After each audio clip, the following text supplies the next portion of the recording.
Hey guys, my name's Sam and welcome to Prep Medic. This week's video, we're reviewing the 10-speed SF chest rig from Blue Force Gear.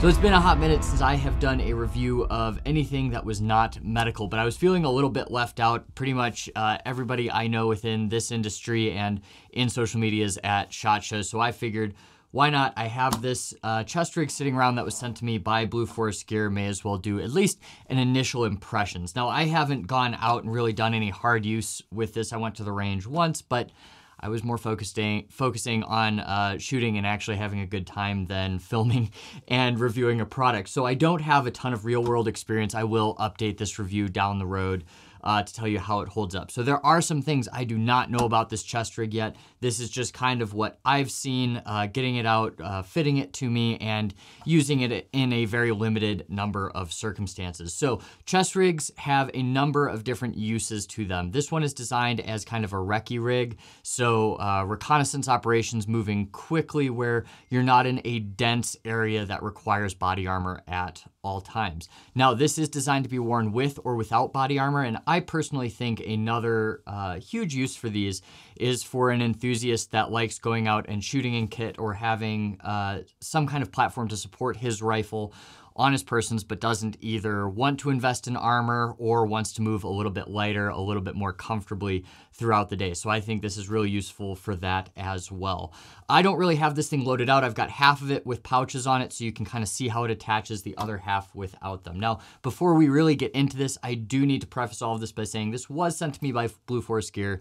I'm under no obligation to say anything nice about it. I get no money from these guys. I don't even have a discount code for them, let alone an affiliate link. So take that with a grain of salt, but obviously there is always going to be some bias on this kind of platform.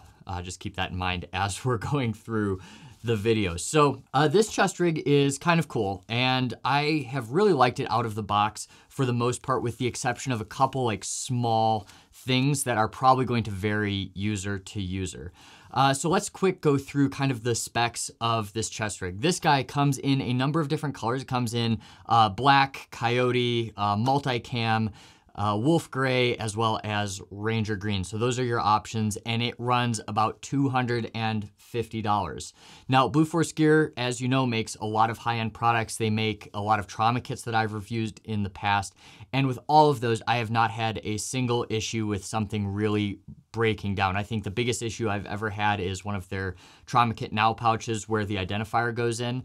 The strips of fabric were ripped away from that, but it doesn't affect the integrity of it. So I've put a lot of their stuff through hard use, and I don't think this is any different. I think this is going to last you a very long time. So starting on the straps, these guys are super comfortable. I'll leave a spec on all of their materials up here. It's not just like, oh, 500D Cordura nylon, let's go. They're using all kinds of composite fabrics and other things going into this.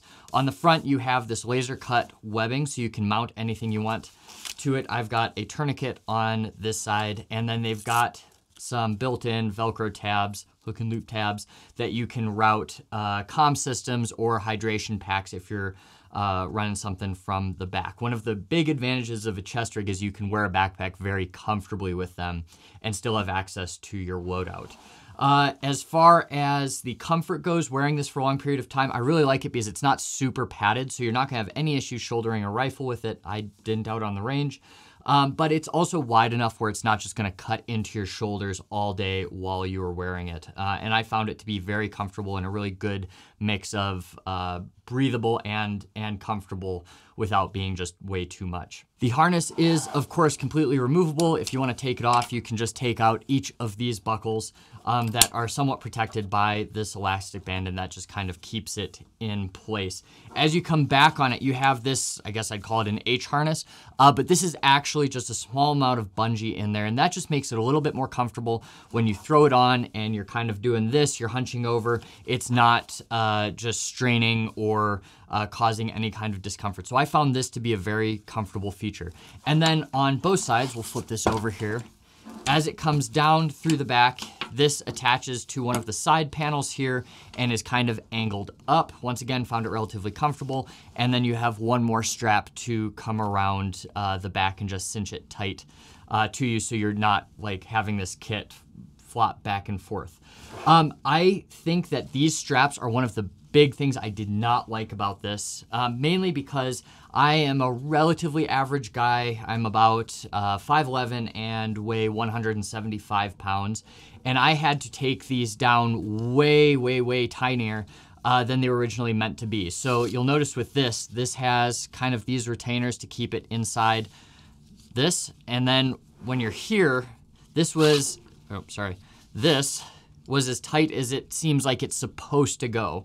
If you want to get it any tighter, you basically just have to tighten it up here, which isn't a huge deal, and then you can just fold this under the elastic strap, but it just doesn't hold it quite as neatly. So I found that this was made to be put on somebody a lot bigger than me, or just simply worn with body armor. And that's one of the problems if you did want to like permanently size it smaller, you know, cut the strap or somehow get it so it's not quite as adjustable quite as easily. Then it won't be able to be fit over armor necessarily, and then also come down onto your person. So just take that into account. Same with the shoulder straps. I had to really cinch these down to get these comfortable. These ones are a little bit more appropriately sized for me. I take them to their max point, and you see these catches here to keep this elastic in. Once again though, what I noticed with these is that over time they loosen. So every time I put it on, I pretty much cinch it right back up. And I am seriously debating actually sewing another tab a little bit lower so I can get it just a little bit tighter when I'm not wearing body armor. And honestly, the way I run gear, even as an enthusiast on the range, not even in any kind of professional setting, I am almost always going to run a plate carrier with a placard on its own. I'm not going to take like a slick plate carrier and put a chest rig on it, at least for what I do right now. You know, maybe that changes at some point in the future. All in all though, I think it's very comfortable, and with just a little bit of self-modification, I think it works very well, and you're not gonna have any issues. I didn't have any like failures or anything that makes it unusable, just little things for sizing that I wish were addressed prior.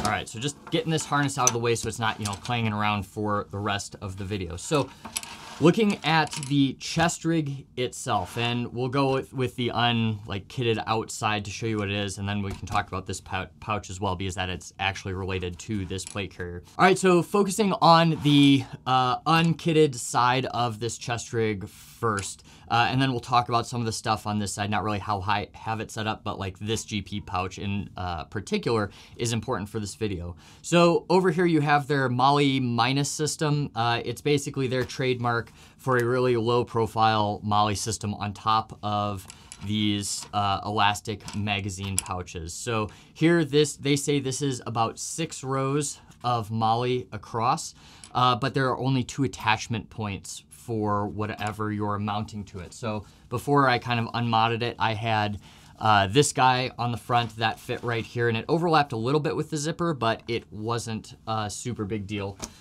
And then you have 2 more rows of Molly on the side here to mount whatever you want. The elastic magazine holders, you can get these to hold your AR and M4 magazines, but then you can also get a variation of this that holds your AK magazines and your SCAR magazines, so depending what you're using it for.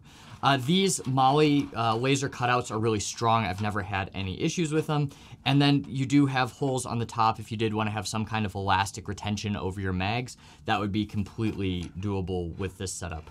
I find the magazine retention is really good, and then when you don't have anything in them, it lies completely flat. So let's say you wanted to run this more for like a search and rescue operation, and you're not really kitting it out for a offensive loadout. You could take any magazines out of it or use these as a different pouch, like for radios, something like that, and still mount things to it. It's not going to like flop over or not secure things when magazines are not in place, which is a feature I really like, especially if you're using this for multiple different roles.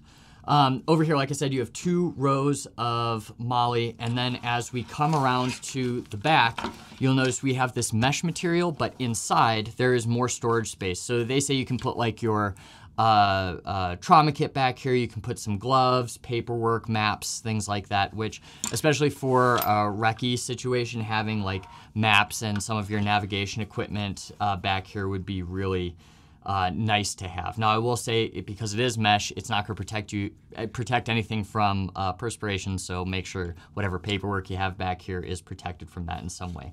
You have these elastic loops on the inside just to help you retain stuff, and like a little bit of an elastic loop here if you want to like carry a pen or something like that. And then you also have access to these MOLLE slits on the back, which seems like a really like kind of inconsequential thing.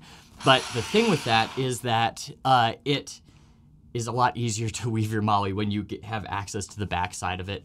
Pro tip, use some kind of pliers or anything if you're weaving MOLLE. It just makes your life a lot easier.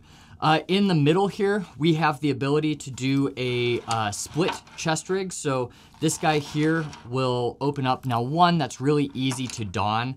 If you're putting on, you don't have to undo like your shoulder strap and your waist strap. You can just do the middle strap, throw it on, zip it up, and Bob's your uncle, you're done.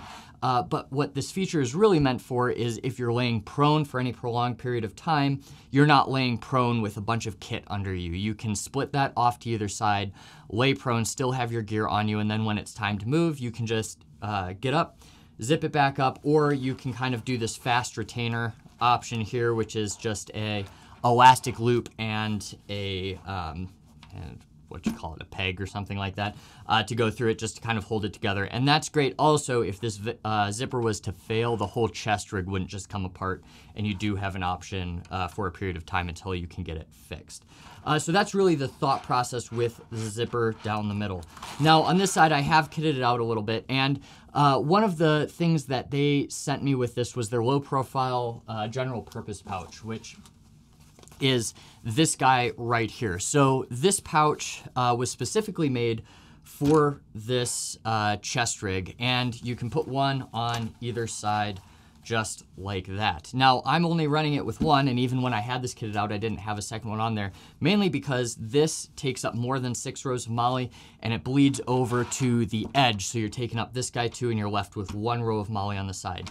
If you want to put almost any Ifak with the exception of this guy, if you want to put like a water bottle holder, some kind of Nalgene holder on the side to really like kit it as a sustainment chest rig for any period of time, you just don't have the room for it anymore. So I would have liked if this maybe had been 1 row of MOLLE less so that it's not taking up that for this chest rig. But in general, I like this pouch. You have, I believe it's their Helium Whisper technology on the back, and that's just a really easy way to MOLLE things in. I've had no issues with it or it coming off. On the front, you have this elastic pouch. Now this is super stretchy and you can put a ton inside of it. And then finally you have the main pocket that has 2 elastic pouches, and the rest is pretty much free space. You have some holes on the bottom just to drain water, so it's not going to retain anything on the inside. All in all, really high quality pouch. I think there's a lot of uses for these with or without this chest rig, but it is designed for it, and I did keep one on with the setup I was running on it. So that's a new offering from Blue Force Gear as well. Now, on this side, you can kind of see what I had to do. So I took this Ifak from Trauma Pack, which is a single MOLLE row Ifak, and mounted it to the side. Now, there's nothing wrong. You could turn one of these GP pouches into some kind of Ifak, but in here, I just put like some sustainment items, things I'd normally have like in a pack, you know, headlight, some kind of light in there, and then, you know, main pocket, I just threw like some paracord, glow sticks, some water purification stuff, lighter, space blanket, some tape, heat, hand warmers, a Sharpie, and just kind of some miscellaneous items just to see how the pack would actually fill itself out. Those go on the floor. Only real other thing, I touched on it a little bit, is retention of at least your AR magazines. In here, it's a little bit tight right at first, and kind of re-indexing your magazines is a little bit of a challenge with any kind of fabric pouch if you're not using you know, something that's Kydex or more rigid. But when it's on you, it's a little bit easier, and it's not undoable. It's just not quite as easy as it could be with some other equipment there. And I find that I don't need, for what I'm doing, I don't need any kind of elastic retention over this. Obviously, if somebody was, you know, super serious with this kit, using it professionally, hiking through the woods, banging it on stuff, you might want to put some elastic retention on either side. All in all, I think this is a great kit. I think it's gonna hold up to a lot of hard use. You know, I do have some issues with the harness, not so much in comfort, but in sizing. That being said, you can take pretty much any harness from any manufacturer, throw it on this guy, and I believe it will be compatible. So if you wanna run something else, you can definitely do it. It's in a lot of different colorways. And I think the price is pretty on par for what a lot of these chest rigs are costing. The GP pouch that is meant for this, I think is a great pouch, but because it takes up a little bit too much MOLLE, I'm gonna run it with one while I have this kit in my possession. If you have any questions, leave them in the comments down below, and I will see you next week.